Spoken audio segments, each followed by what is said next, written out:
On this show, we cover some sensitive topics. Though the obituaries may be outlandish, the people are real. Names have been changed or omitted in order to respect both the deceased and the survived by. While death is no laughing matter, some petty last words can provide some pretty entertaining comic relief. Welcome to Obituary.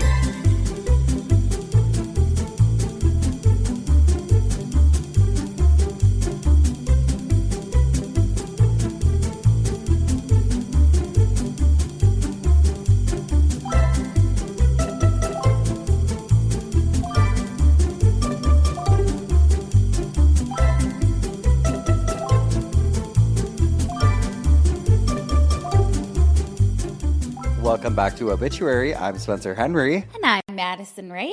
And we got to talk to you. We do have to talk. We have been feeling a certain kind of way. We just feel like you're a little off. Are you mad at us? Yeah, do you have a problem with us? Because if so, pull up. No, I'm just kidding. Pull up, let us know. You know where our P.O. box is. Ooh!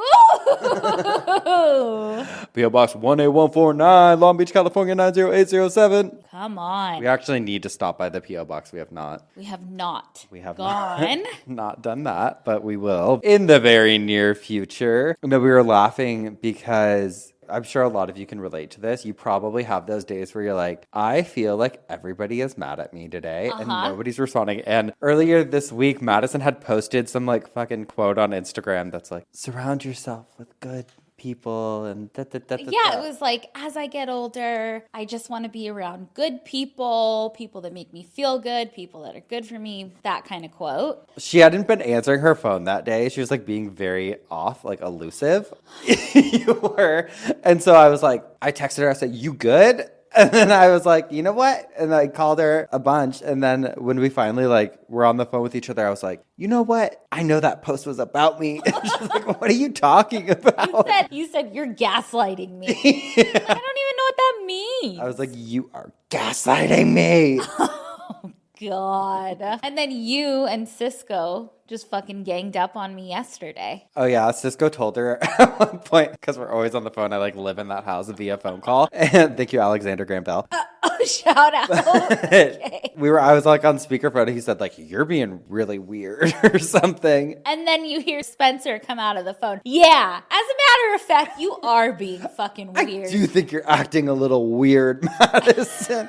I love it. God. Okay, wait. In really exciting news, this is the most exciting ongoing in my life right now. This morning, I go to especially on a sunny day, I wake up, make my coffee, and I go sit outside with Hot Dog while she like goes potty or whatever.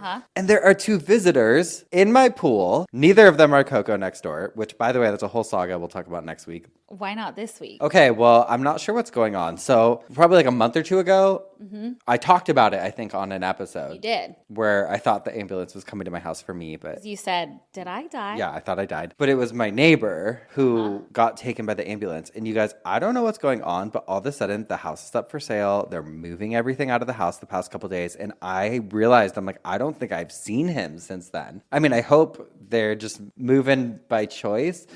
I'm scared he either passed away or I was talking to my sister about it and she made a good point. She's like, maybe he like fell or something because it's a big house and like there's stairs and stuff. And she's like, maybe they just needed to like move to like a one-story? Yeah, one-story house or like some sort of care center or something. So hopefully that's the case. I feel bad. I've talked to the wife before. She's super nice. So I want to like kind of figure out what's going on. But if they were like, hey, we have to give up Coco, would you want him? No. What?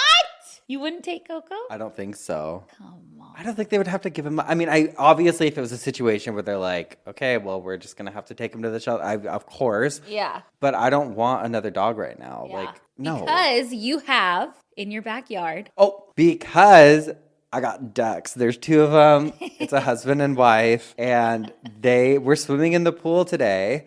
And I was so excited because that's never happened before. And I was like, oh my God. The Sopranos? Yeah. And it made me so happy because they were just like loving it. They were just like swimming around the pool. And the hot dog at Hot Dog was very alarmed at first. She's Really? like, what's going on? She's like, I'm used to fucking squirrels. Yeah. Can't really say it because she's laying here. She was like, what the deck is going What on? the heck? And I was like telling her, I was like, no, like they're nice. I was like, oh, they're nice, Hot Dog. They're nice. know- And she chilled out. Well, what's funny is that you just got her a toy that's a duck, like a mallard. I did. Yeah. She's probably like, what's going on? Came to life. Toy came to life. Yeah. Oh, the magical world of Hot Dog. Okay. I have to tell you something really embarrassing that happened to me today. Okay. So I was texting one of my friends. She had like sent me this picture and I was trying to show her like, oh my God, look, I screenshotted that this morning. So I texted her a screenshot of it. And I didn't realize that at the bottom were like a bunch of recent pictures. And there wasn't anything bad, But just pictures of yourself. but it was like progress pictures, like flexing and shit. And so Remember that happened at a wedding we were at? And I was trying to show our friend's husband a picture of yes. like my dogs or something. And I'm like scrolling through and he's standing there. And then there's before pictures of me like in a bra. It's like, fuck. I was just like, maybe she won't see the pictures at the bottom of the screenshot. I know if it was me, I would be like zooming. I'm like, Holding it down. Is it live? yeah. Oh shit. Nosy, nosy. Okay, I have to talk about something. Uh-huh. So we work out 3 days a week with a trainer now. But I was like, okay, it was the first day of spring this week. I need to pump it up a little bit more. Yeah. So I have a Peloton and I have a rower in our garage. And I'm like, okay, it's right there. I just need to fucking do it. So I am like, okay, I'm going to ride the Peloton today. I don't have a workout. First of all, I go into the garage and I'm like, where the fuck is the cord for the Peloton? So I have to go ask Cisco. And he's like, well, let me go check. There's a bag in my car of things I was going to donate. Let me go see. So he's about to throw out the fucking cord. Well, What? when did you last use that Peloton? 8 months ago, probably. We bought them together. We bought Pelotons and I rode mine like 3 times. Same. But it was so dusty. I look and I'm like, oh, okay, what's going on with the Peloton? Cisco had built this like platform for it that has wheels on it because he's always doing stuff in the garage. So he just needs to like wheel it out of the way, which is great until you fucking get on it and start riding the Peloton. I was doing the class and you know how they make you like get up out of the saddle? Yeah. I'm rolling around the garage. It was moving? It was moving around the garage. If the garage was open, I would have gone downhill. It was insane, but I still did it. Good for you for doing it. I know. I was proud of you yesterday. You called me. You're like, yeah, I did a Peloton. That was probably the day she wasn't answering the phone. Like the one time I'm like, Just acting brand new. yeah. I was like, okay. Yeah, sorry. I was just like on the Peloton and Yeah. like I had a lot going on. We'll talk on Thursday. Please.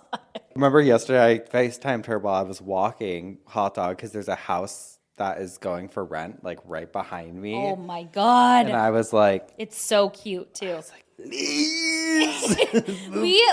You guys have to imagine, we already live very close to each other, but it would be so cool to walk out. There's an alley that separates his house and the house that's for rent. Yeah, like both of our houses would back up to the same alleyway. So we could just walk outside, take the dogs on walks every day, sneak a little cigarette once in a while. Oh my God. Just like every couple months. I would love to. I would love to. So I'm working on it. We're trying to convince her. If this gets 10 likes, Madison will move. Madison will become my neighbor.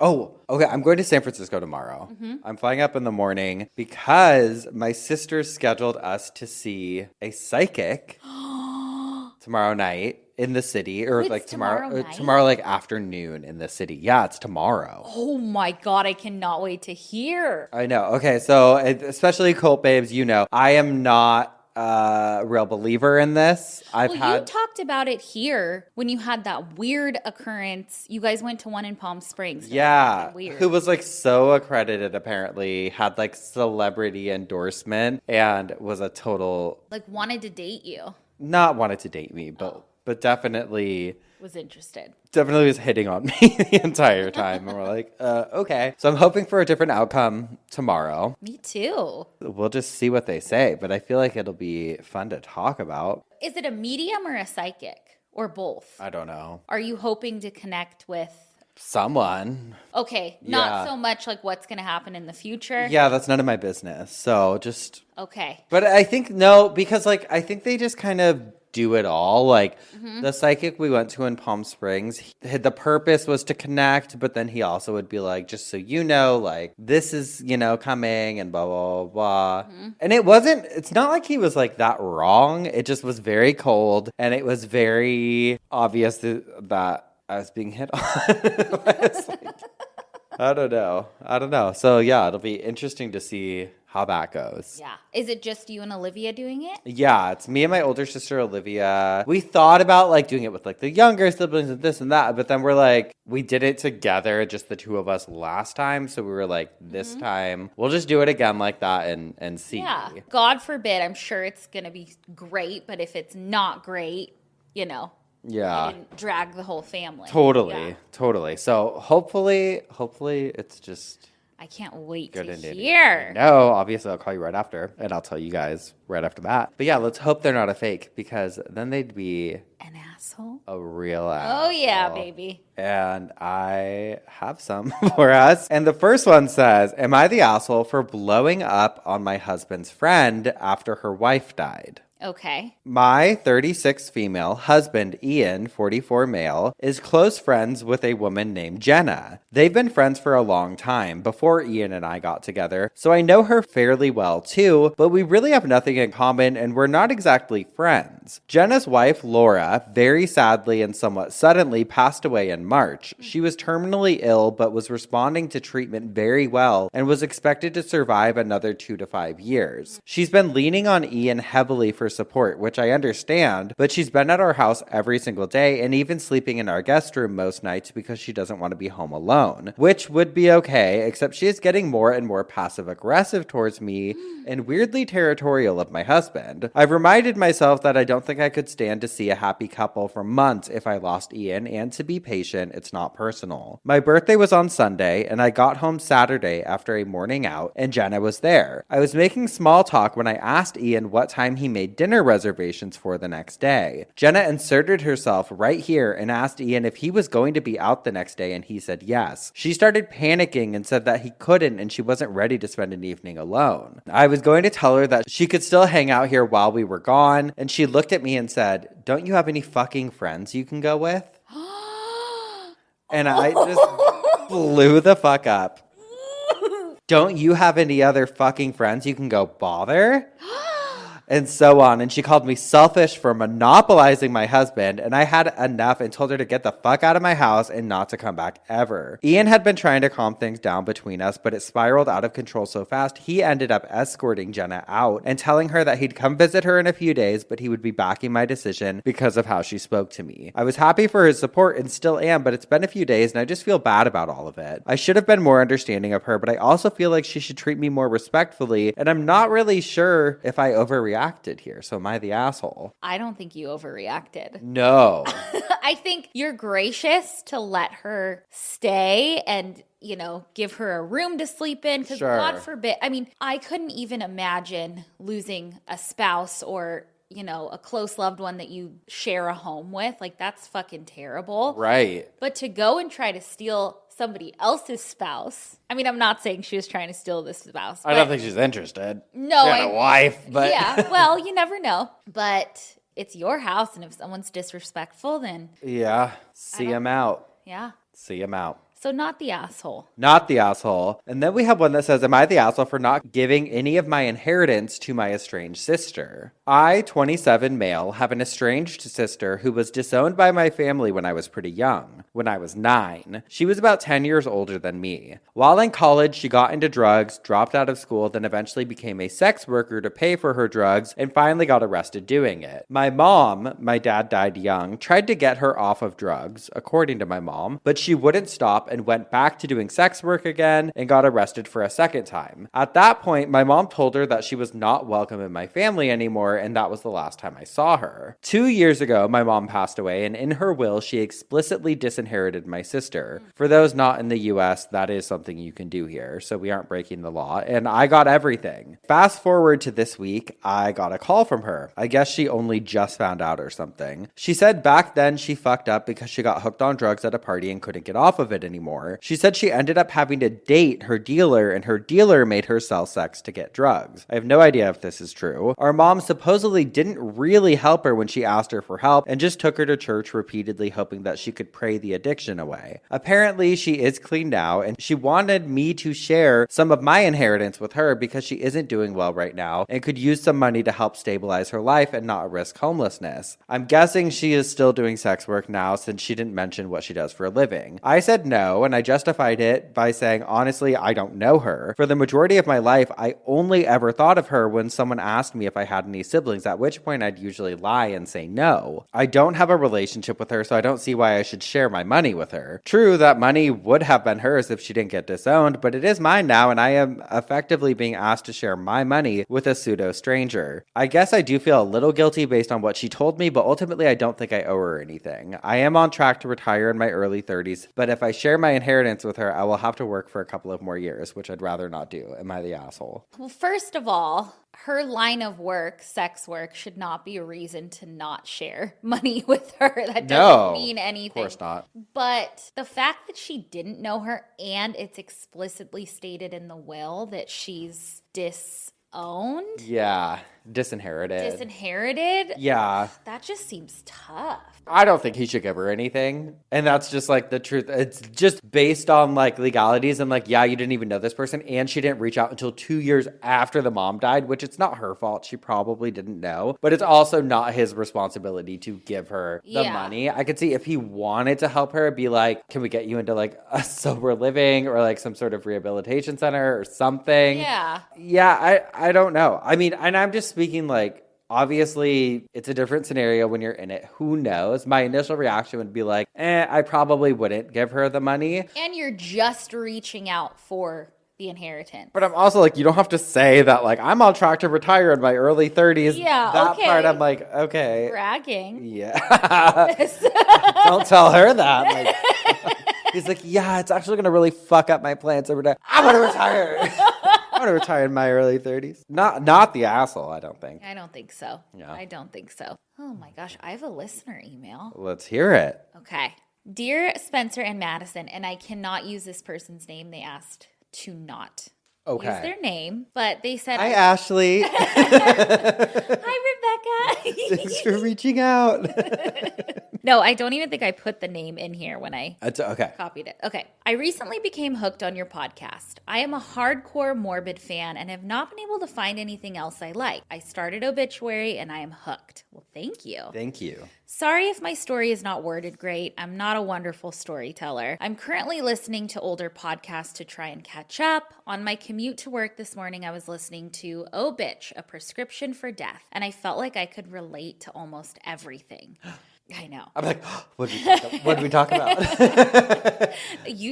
I think I did the prescription. Yeah, you did. Okay. First of all, I am from Utah. The obituary of the man who murdered his family was such an outrage among our community, especially those who knew the family. I was shaking my head along with Madison's reaction, saying, yep, this really happened. We love Utah, by the way. So fucking beautiful. Spencer talked about doctors and pharmacists giving wrong prescriptions. I work for an attorney, and we currently have a malpractice lawsuit going on against a pharmacist who gave an elderly woman the wrong prescription. She survived, but has had long-term permanent effects, such as faint spells, and is no longer able to walk without assistance. Oh my God. So fucked. But the main reason I wanted to write in was about Madison's death certificates and a personal story that happened to my family. As much as I would love to blast my name, I did not want to get in any trouble, especially the family friends who helped us out so much that day. In 2004, my younger brother, age 12, tragically died in a four-wheeler accident. I'm sorry. God, I'm so sorry. He was the youngest of us four and the only boy. He was hilarious and always tried to make us laugh. My family is big on everything happening happens for a reason. We know he is our guardian angel watching over all of us. I am constantly reminding my kids that no evil spirit will bother us. He would never allow it. My oldest daughter in preschool even came home one day, pointed to his picture and said, "Mommy, that's the little boy that sits with me on the bus."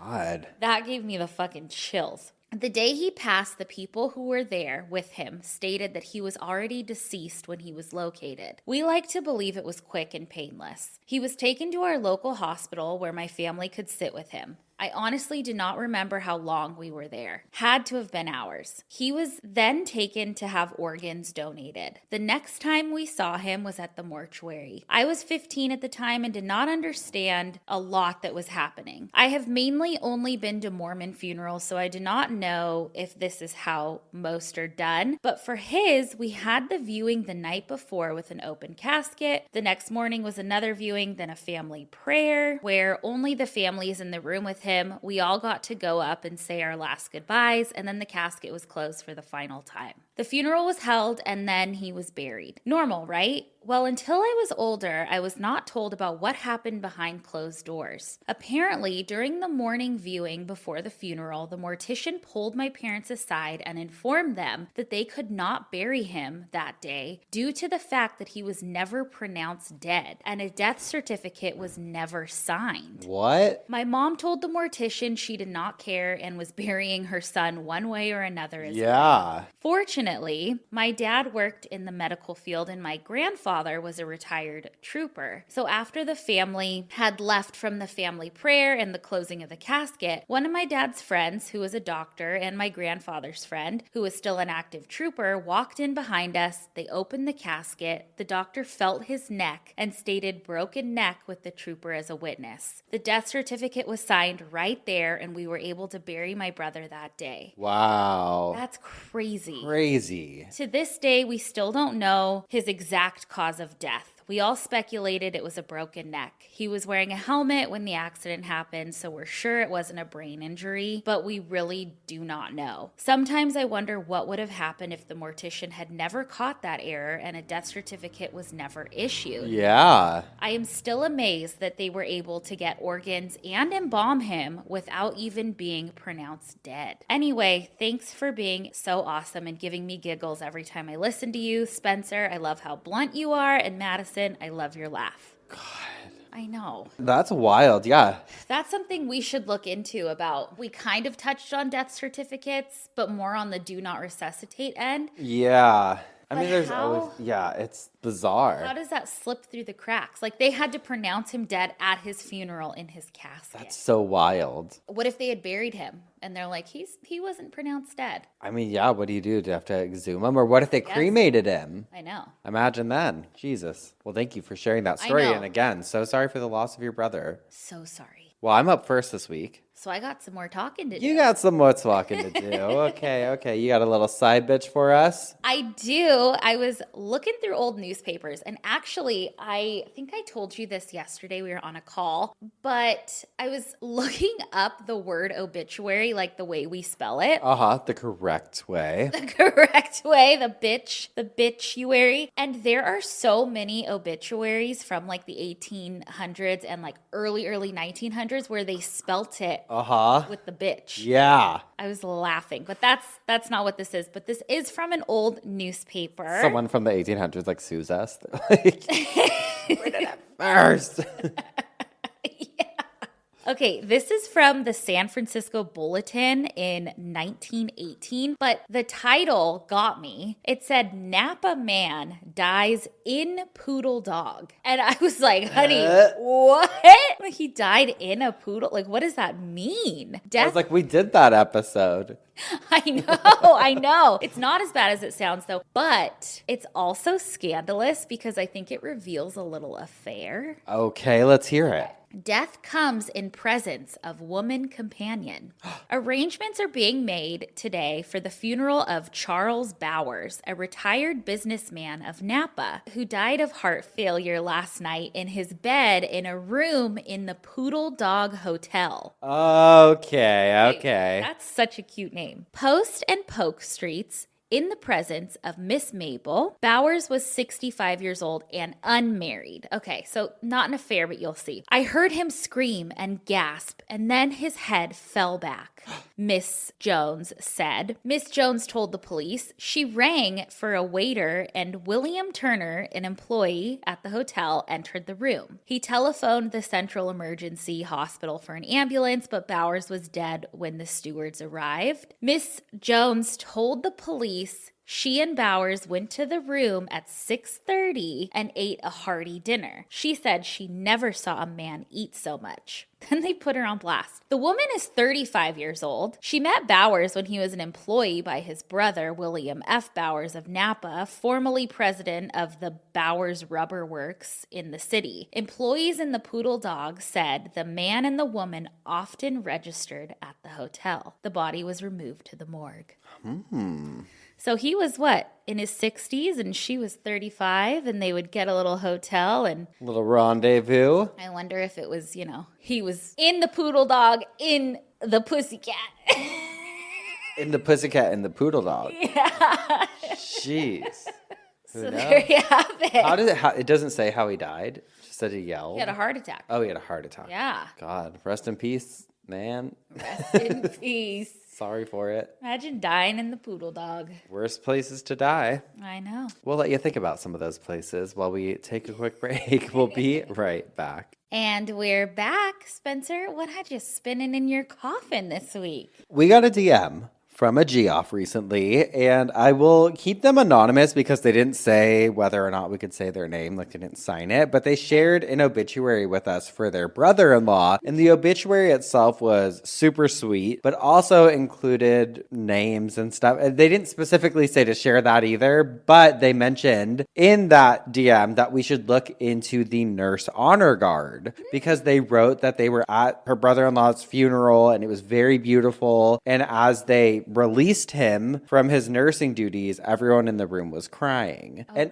I had never heard of the nurse honor guard before. I don't recall either of us ever talking about it, but I was surprised because I know there's a lot of nurses that listen to us. A lot, yeah. So the nurse honor guard is a ceremonial group that pays tribute to nurses who have passed away. And it's similar, I guess, to military or law enforcement honor guards, which we also haven't covered on here, but I'd like to. The nurse honor guard typically performs rituals and ceremonies at funerals, memorial services, and other events to honor the contributions and sacrifices of nurses. These ceremonies often involve performing what's called the Nightingale tribute. Like Florence Nightingale? Yes. Okay. According to the Office and Professional Employees International Union's website, the Nurses Honor Guard dresses in the traditional white uniform, complete with a cap and cape. And the ceremony is brief. It takes about 5 minutes and consists of reciting the Nightingale tribute and laying a white rose on the casket or next to the urn, which symbolizes the nurse's dedication to the profession. After the Nightingale tribute is recited, a triangle is rung after a roll call for the nurse. The nurse's name is called 3 times, and the triangle is rung after each call of the name. After the roll call, the words are spoken that the nurse is officially released from their nursing duties. A lit Nightingale lamp is carried up at the beginning of the ceremony and is then extinguished and presented to the family with personal condolences made. That's so beautiful. I thought it was really cool. There's a picture of one of the... Oh, cool. It looks like a genie lamp. Yeah. Cool. So being fully transparent, I've obviously heard of Florence Nightingale,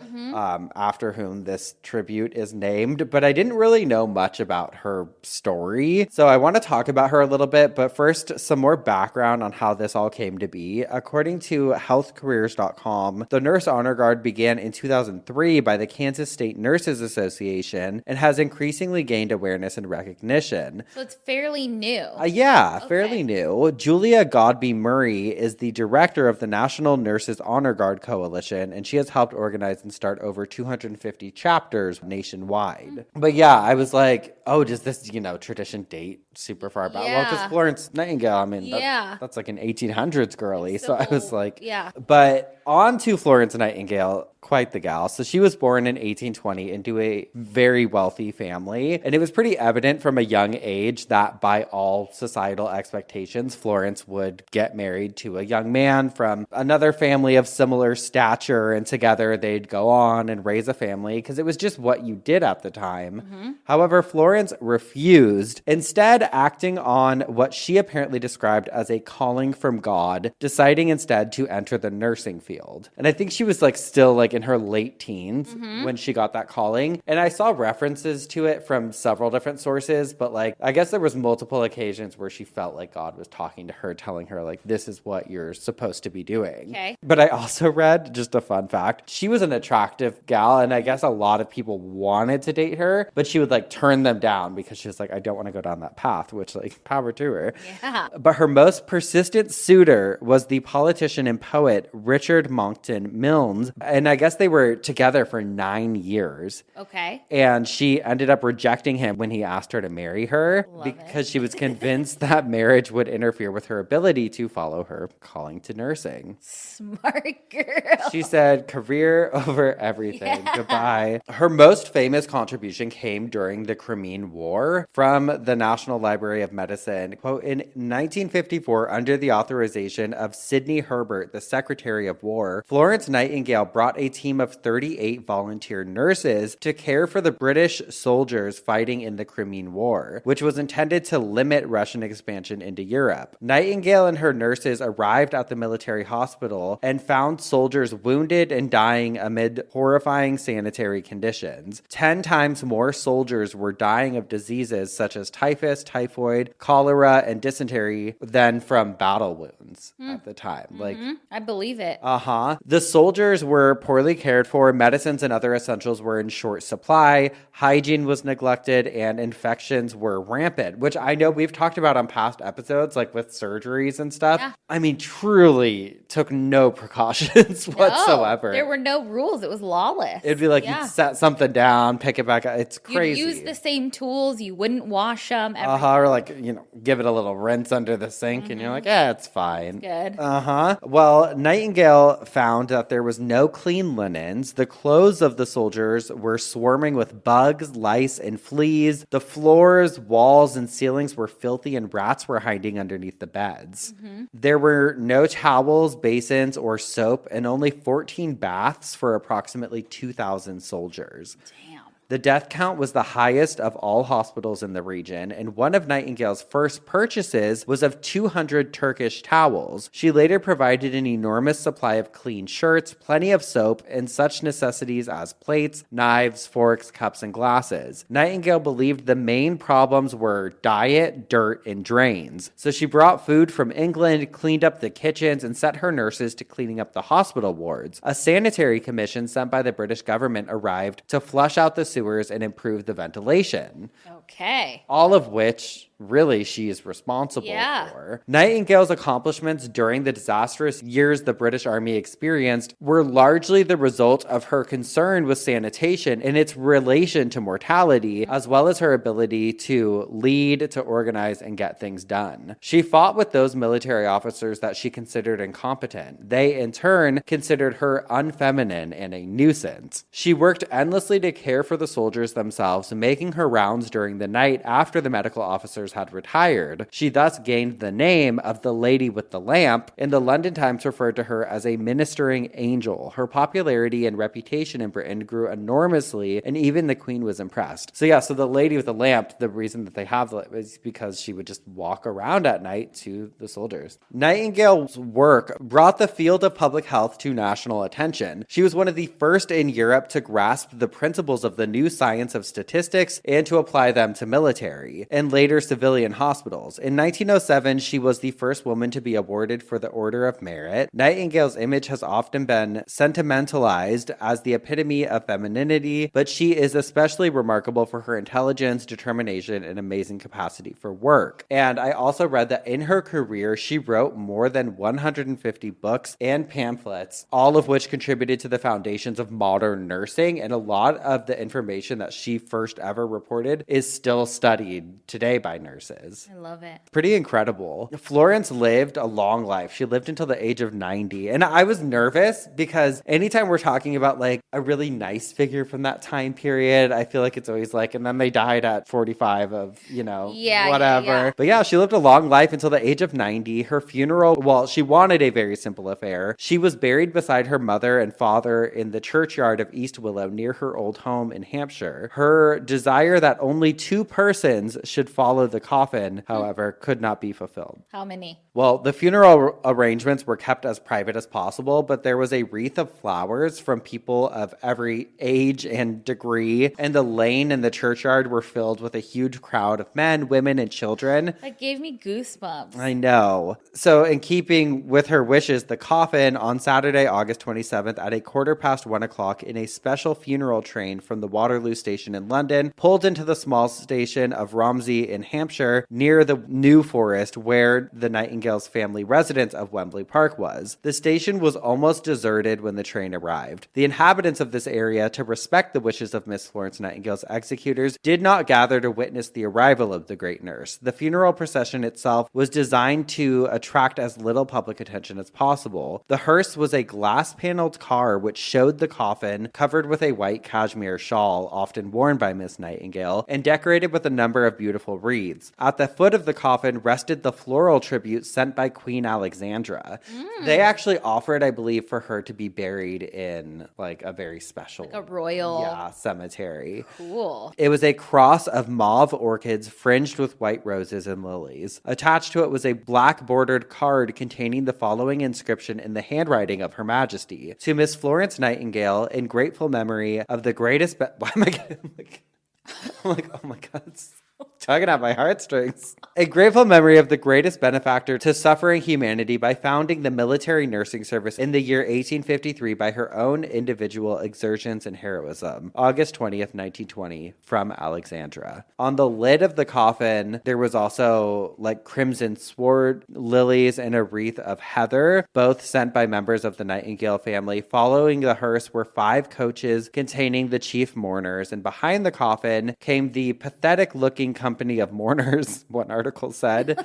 And in the rear walked another article, like really dragged them. They were like, yes, there was men, women, and children, all of whom were poorly dressed. I'm like, imagine, Oh my God. imagine being like a Victorian child, and you're like, oh. Okay. Well, the mourning warehouse, we can't fucking afford it right now. A little tough. Okay, we didn't have fucking crepe. Yeah, sorry. In the rear walked Miss Nightingale's commissioner, who was always to be seen by callers at her house in South Street. Preceding the coffin from the church to the tomb were 6 gray-headed old tenants and employees during the lifetime of Miss Nightingale. The wreaths at the graveside numbered some 300. So a lot of people showed up and just like showed up and showed out for her. I think what I really love is that not only was she like, no, I'm not going to go down the traditional path of just like, I'm a rich girl, going to marry a rich guy, and we're just going to, keep that family bloodline going or whatever. She committed herself to her career. To helping others, and she made such a big impact. Such a big impact and such a big difference in their lives. And I just thought she was pretty incredible. Really incredible. So that is a little more background on her. And obviously, being such an icon, it's why they've named this tribute after her, the Nurse Honor Guard. Pretty cool. That's really cool. Yeah, I thought that was really awesome. So thank you again to the Geoff that sent that in. I want to credit you, but again, I don't. I don't know if I could have said your name or not. And I don't think I even responded to the DM actually either. So I'm a big asshole, and I understand why you're mad at us now. Yeah. No, but I'll try and find the message and tell you. Okay. Cool. All right. Well, we're going to take a quick break. And when we come back, we'll hear what had Madison spinning in her coffin this week. And we're going to hope that's a little more uplifting than the past couple weeks. It is. We'll be right back. All right, girly girl, what had you spinning in your coffin this week? All right. Geoffs and Geoffs, hold on to your heads this week. Oh, no. I thought it would be a good idea to sort of round out our Victorian era photography coffin spinners. We've gone over Victorian postmortem photography and Victorian spirit photography. Yes, we have. But there's one more that we have not touched on yet, which is Victorian headless photography. Ooh, I love this. Well, we were Yes. talking about this recently in the holography episode because remember they drew the comparison to Spirit photography. spirit photography. Yeah. So Victorian headless photography is literally what it sounds like, a photograph of a person, but beheaded. The heads are definitely always shown in the photograph somehow. However, they're just not attached to the owner. They're usually being held by the owner or maybe on a plate on a dinner table. There are a ton of examples. We'll post a bunch of them, but there are a ton because they were all the rage in the Victorian era. So this headless photography emerged from a blend of technological innovation and artistic experimentation during the 19th century. So as we've said before, photography during that time was so new. It was in the very, very early stages. Yeah. And as it evolved, photographers just sought out new ways to not only like captivate their audiences, but also they started to really push the boundaries because you could do a lot. Yeah. As we know. When everyone loved it, I remember Mary Todd Lincoln. Remember, she was losing her shit over it. She's like, Over the I spirit love photography? it. Yeah. Oh, yeah. So the first photographer that's like sort of credited with coming up with this technique is a man named Oscar Gustav Rejoinder. He is often referred to as the father of art photography because he pioneered difficult photography techniques. He was born in Sweden around 1813 and then moved to Rome when he was an adult. And he was originally a professional painter, but as soon as he saw a camera and like what a camera can do, he's quoted saying like the crispness on a sleeve that you can see from a camera is like insane. So That's what got him going. Yeah, he dropped the painting and went to photography. He said, leave it to the pigs. Leave it to the pigs, honey. Soon he picked up a camera. He took a crash course in photography and just became a photographer. He combined 2 different photo negatives to create really any kind of image that he wanted. And some of his images combined like 30 different photo negatives into one. So innovative. Meanwhile, I'm sitting here with Google and I'm like, how do I combine audio and video, honey? I know. Wiki how? That has been fucking hard. It really was the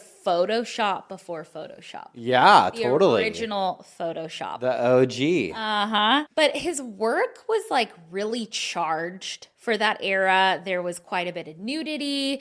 I know. Scandal. But all of his work, or most of his work, seemed to have kind of like a sense of humor, but he was still like risque for the time. But I guess Queen Victoria, who's the Victorian queen, loved his work so much that she gifted her husband Albert some of his work to study. Huh? In the mid-1800s, Oscar released a photograph of a bearded man and the bearded man's head sitting on a charger plate. I love that. The photograph is titled Head of St. John the Baptist on a Charger, like a charger plate. This photo is reference to the painting by the same name, which was literally the same picture just brought to life in a photograph. Let me show you the picture. So that's the St. John the Baptist. Okay. We'll post it. But that made me start researching St. John the Baptist. So quickly, he was a saint who was beheaded, and his real head is apparently enshrined in Rome. But there's like drama there. Love a little head drama, a little Jeremy Bentham-esque. I know. There's a bunch of different churches that say, no, they have his real head, or they have a piece of his mandible. No, they have a piece of his frontal whatever. So there's drama there. I pulled a picture though of the one in Rome, which is supposed to be the real head. Okay. We'll post it so you guys can see it. He's looking like a head that's been sitting there for hundreds of years. That's been there. It's expired. It's an expired head, whoever it is. Uh-huh. So anyway, this photograph made the macabre-loving Victorians go absolutely wild. Their basements were flooded. Ooh, a head on a charger? Yeah. Seriously, when people learned that this was a photography technique, they had to have one done. Uh-huh. Soon Victorian photographers were popping up all over, offering headless photography. There were even ads placed in the newspaper, like in, big words like headless photography, here, come get your head, taken off and put on a charger or whatever. The Victorians just fucking loved it. The majority of people and like the photos that you see are people sitting and posing for the photo, and they choose to have the outcome be that they're like holding their head on their lap or just like in their hands. But there are some that are really creative. There's a photo I'll post of a sister and a brother standing next to their mom. Their mom's in the middle. The daughter's holding a bloody knife and the son is holding the mom's beheaded head by the hair. Shit. They loved it. I love that. It's the Victorians. They fucking loved it. Other notable photographers of that time period that kept coming up in my research were Henry Peach Robinson and Samuel K. Balburney. We will reference them a little bit later. But we're not done with headless yet. In the 1920s, headless photographs made a big comeback, but the trend of Victorian headless photography gradually kind of faded away towards the end of the 19th century. Photography techniques evolved and people's interests shifted. Also, cultural norms and tastes definitely shifted, which contributed to the decline of headless photography. But in the 1920s, we see a resurgence of the headless photography, not in an editing technique way though. It was a little different. So you would have like two separate people in a photo you'd have to create. You'd create basically an optical illusion. Like I could hide my body and like stick my head on your lap, and then you'd have to hide your head so it would look like I'm sitting right there. So that was like a technique, but in the 20s people loved it. There's hundreds of photos, and then it made a comeback in the 2010s, and the name for it is called horse manning, and the name derives from the Headless Horseman, the legend of Sleepy Hollow. Hell yeah. Yeah. So this brings me to a very famous U.S. photographer named Joel Peter Whitkin. And I just have to add him in here because he has done a type of headless photography, and some of his work is allegedly inspired by that Oscar Gustav, who started the headless, and Henry Peach Robinson, who were both Victorian photographers. It is so fucking wild, Spencer. I was talking to my sister on the phone earlier today, telling her about it. And I was like, "Kay, you have to look up this image. You have to look up this image." And I was like telling her the whole story. And she was like, "Oh my God." She was sitting in Starbucks, like on her computer, like looking. She's like, "Should I do it on my work phone or on my work computer?" I'm like, "No, absolutely not. Let's see it. Come on. Okay. I have to tell you about Joel Peter first. Okay, hold on. Joel Peter Whitkin was born in 1939. His photography is insane. We'll show you in a second. I really haven't seen anything like it, and he focuses on themes of death, corpses, and body parts. Love it. His stuff is very controversial, but also fascinating. He attributes his fascination with the grotesque to an incident that happened when he was a young boy. He, his twin brother, and his mom were leaving their house one Sunday morning, making their way to church. Suddenly, there was a huge crash noise.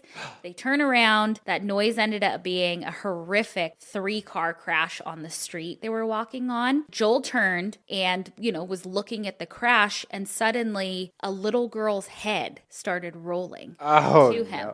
No. My mom always had a story from when she was a kid. There was like a garbage truck ran over one of her neighbors. It was a kid. She saw it? Got the head crushed. I don't know if she saw it or she just knew it, but Oh, God. crazy. Scary. Yeah. So he sees this head rolling towards him, and he notices it's a little girl, and he bends down like he wants to look at it and touch it and speak to it. You okay? Yeah.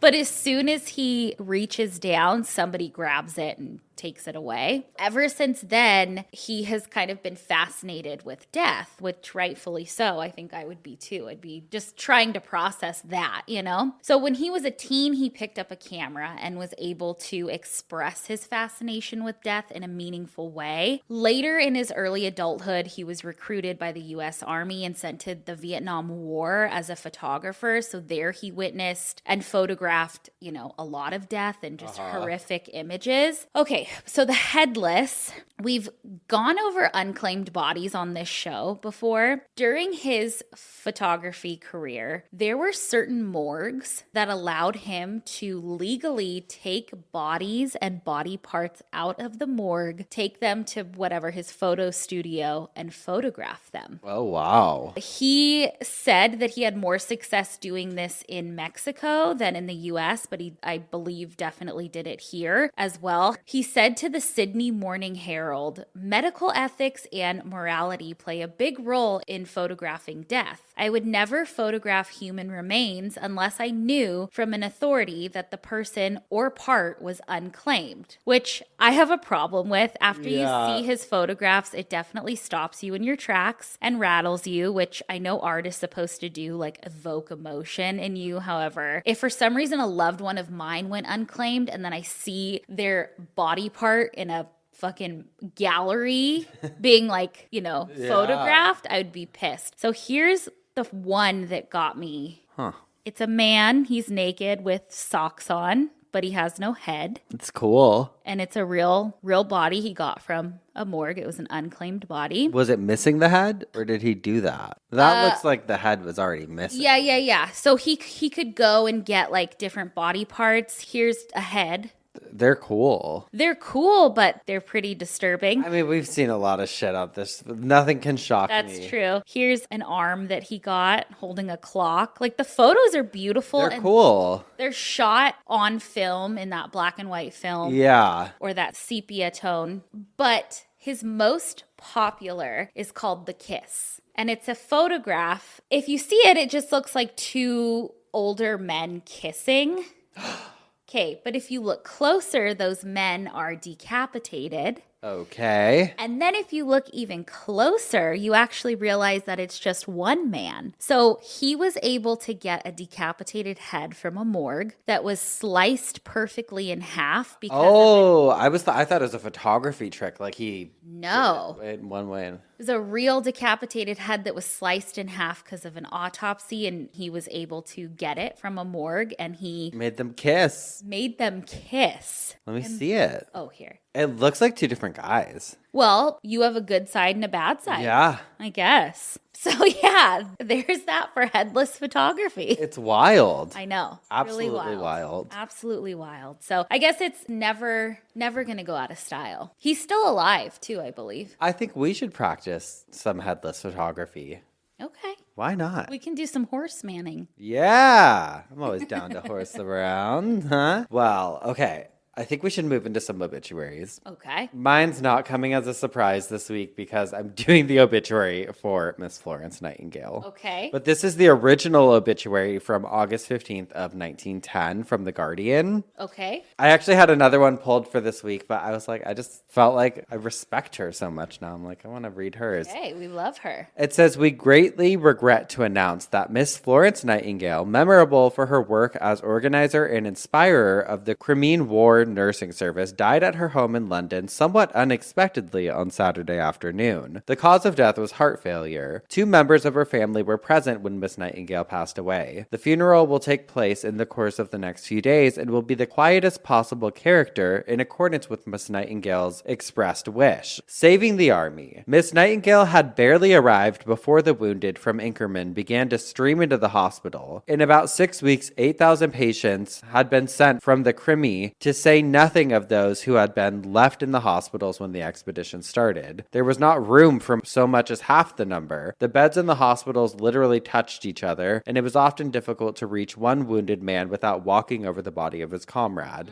Rats infested the wards and ran with impunity among the living and the dead. Hundreds of men perished through merely breathing the air of the place. The rate of mortality from all causes was indeed frightful. If it had continued as it stood in the month of February 1855, over 4 times the entire hospital population of that period would have perished in 1 year. In point of fact, the task before Florence Nightingale was nothing less than to save the British Army. Without her, or at any rate without some such labor as that which she undertook, our generals would soon have been left without a single man. Her efforts were proportioned to the greatness of the occasion. The cleansing and adaptation of the hospital, the establishment of a laundry and sick diet kitchens, the supply of food and all kinds of necessities, and the organization of a regular system of nursing and a staff of nurses, for many had to be dismissed as incompetent. All this planned and carried through under the terrible pressure of a constant race with death. She was enabled by the liberality of the public at home to provide large quantities of stores and necessities, the cost of which was in part repaid by government, and the distribution of these and the immense accumulation of gifts in kind from Great Britain was a heavy part of her work. Her exertions were not confined to the hospital in which she had taken up her quarters, but that one had, of course, a larger share of advantage of her personal superintendence. Little by little, yet very rapidly, if we consider the enormous amount of work to be done, it became a model institution of its kind. Wow. Little tribute to the gal. Little tribute to our gal. Who you got? It. Okay, you know how you always laugh at the nicknames that my family has? Like every person has a weird nickname. Mm-hmm. Okay, I found an obituary that rivals that. On Wednesday, January 12th, 2022, Virgil K. Johnson, aka The Cobe, loving husband and father of 4 children, cut a trail to heaven at the age of 80 in his hometown of Port Angeles, Washington. Virgil was born on April 20th, 1941 in Port Angeles, Washington to Virgil and Frida Charles Johnson, and is a descendant of the Maca and Lower Elwha Clallam tribes. Virgil is survived by his wife, Valerie, Foxy Lady, his 4 children, Teresa, Goo Goo Eyes, Lisa, Sugar,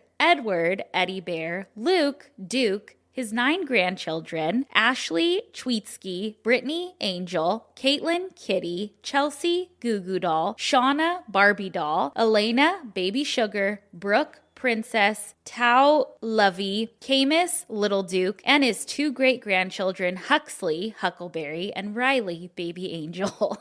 He was preceded in death by his father, Virgil, his mother, Frida, and his newborn son, Virgil III. Many describe Virgil as caring, loving, generous, selfless, one of a kind, a devoted family man, and an amazing caretaker of elders. Additional descriptors include a singer, a true gambler that loved taking your money, always bet against the Seahawks, called them the Sea Chokes, had a nickname for everyone, was damn determined, loved Elvis, was a fast driver, and was well known for telling you that you have a kind face. Also important to note that he was far from politically correct, had an obsession with tractors, and loved working his land, using his chainsaw, and watching UFC fights and old westerns on TV. Hell yeah. Virgil's kids and grandkids were his proudest accomplishments. It was his life's mission to teach his native songs to his grandchildren so that his prayer songs would live on. Virgil's lifetime calling to be a prayer warrior and bring songs and stories to those who were suffering was a gift to many a troubled heart. He took great pleasure in sharing the gospel songs of his childhood at celebrations as well. Virgil was also known for talking like a logger, fishing, logging, and working the boom at the mill. He had a never-ending sense of humor, had the gift of gab, always wanted to be known for being tough, was a prayer warrior, and would give the shirt off his back to anyone in need. For the males in his life, one way that you knew that you made it into Virgil's heart is when he would be calling you his terms of endearment, including scumbag, maggot, dog breath, shit for brains, and beau.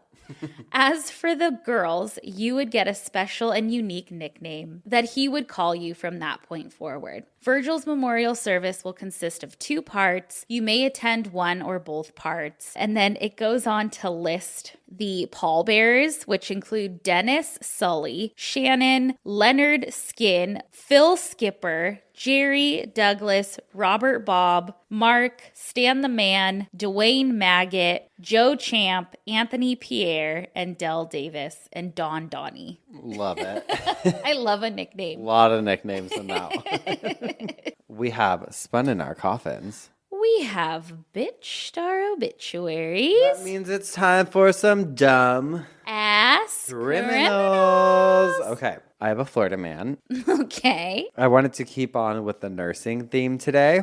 So this story I just love. His name was John David King. This took place at a hospital in New Smyrna Beach. And the 75-year-old man caused quite a commotion when he lit the place on fire. Oh, no. He took a lighter. Okay. And he lit a plastic bag on fire in his room, I guess, so that he could get attention from the nurses. Okay. Because he felt like they were ignoring him because he had like asked them to bring him his clothes or something, and they didn't. So he ended up lighting the bag. It went out because he had a roommate in the room with him, and the roommate was like, "Can you please put out that fire?" And so he put it out, but then he relit it and flames erupted, and his roommate pressed the emergency button, and a nurse came in with a fire extinguisher and put out the fire.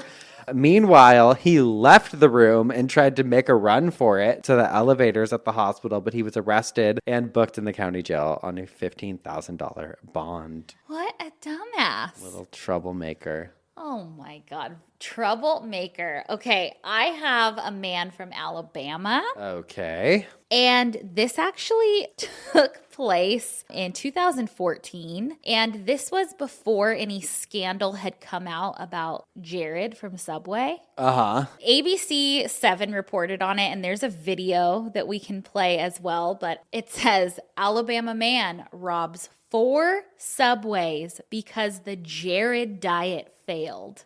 Oh. Do you remember the Subway Yes, Jared diet? I do. Okay, people are calling it a case of revenge. A man's failed journey to weight loss could be to blame for a string of Subway restaurant robberies in Alabama. The guy's name was Zachary Torrance. He was 18 at the time. He was arrested, but he robbed 4 Subways over 4 days. Police Chief Chuck Hagler said he stated to the detectives that he had attempted the Jared diet and it didn't work for him.